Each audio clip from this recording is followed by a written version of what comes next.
આપણે આજે આગ્રાનો કિલ્લો, અજંતાની ગુફા અને ઇલોરાની ગુફા વિશે વાત કરીશું. આગ્રાનો કિલ્લો ઉત્તર પ્રદેશમાં આવેલો છે. તેની સ્થાપના 1983માં થઈ અને તે આગ્રા ગામમાં આવેલો છે. તેનું નિર્માણ અકબર રાજાએ 1558માં રાજધાની બાંધી હતી. શરૂઆતમાં જે રાજધાની બાંધી એની વાત છે એમ ને? બરાબર. લાલ પથ્થરથી બનેલો આ આગ્રાનો કિલ્લો છે. તે યમુના નદીના કિનારે આવેલો છે. એ પહેલા ઈંટોનો કિલ્લો એટલે બાદલગઢ છે. એનું બાદલગઢ કહેવામાં આવે છે. ભારતનું પ્રથમ નંબરનું વિશ્વ વિરાસત સ્થળ એટલે આગ્રાનો કિલ્લો છે. આખા ભારત દેશનું હા, વિશ્વ વિરાસત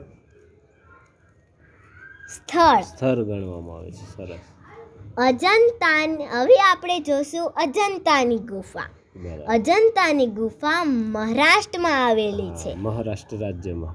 હા, તેની સ્થાપના 1983માં થઈ. એ પણ 1983માં. હા. તેનો જિલ્લો ઔરંગાબાદ.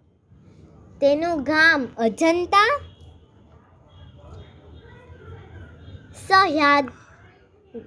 સહ્યાદ્રી પર્વતમાળા એ પશ્ચિમ ઘાટમાં છે. તેને ઘોડાની નાળ આકારનો આકાર છે આ અજંતાની ગુફામાં. બરાબર. અજંતાની ગુફામાં ઘોડાની નાળ આકાર જેવો આકાર છે. શેનો આકાર છે? અજંતાની ગુફાનો. સરસ. બરાબર. તેમાં 29 બૌદ્ધ ગુફાઓ છે. બુદ્ધ ભગવાનની. બરાબર. એમાં 25 વિહાર ગુફા અને 4 ચૈત્ય ગુફા. 17માં વધુ ચિત્રો. 9, 10, 19, 26 આ બધી ચૈત્ય ગુફાઓ છે. બરાબર. એ નંબરની ગુફાઓ, એ ચૈત્ય ગુફાઓ. ઓકે. હવે આપણે ઇલોરાની ગુફા જોઈશું. સરસ.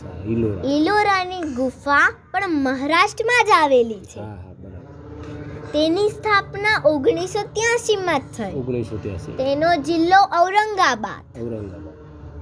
તેનું નિર્માણ રાષ્ટ્રકૂટના વંશના શાસકો દ્વારા કરવામાં આવ્યું. તેમાં 34 ગુફાઓ છે. 34 ગુફાઓ. 1 થી 12 બૌદ્ધ ગુફા. 1 થી 12 નંબર બૌદ્ધ ગુફા. 13 થી 29 હિન્દુ ધર્મની. 13 થી 29 હિન્દુ ધર્મની ગુફાઓ. અને 30 થી 34 જૈન ધર્મની. 30 થી 34 જૈન ધર્મની ગુફાઓ આવેલી છે. તેમાં ગુફા નંબર 16 એ કૈલાસ મંદિર તરીકે ઓળખવામાં આવે છે. કૈલાસ મંદિર. હા.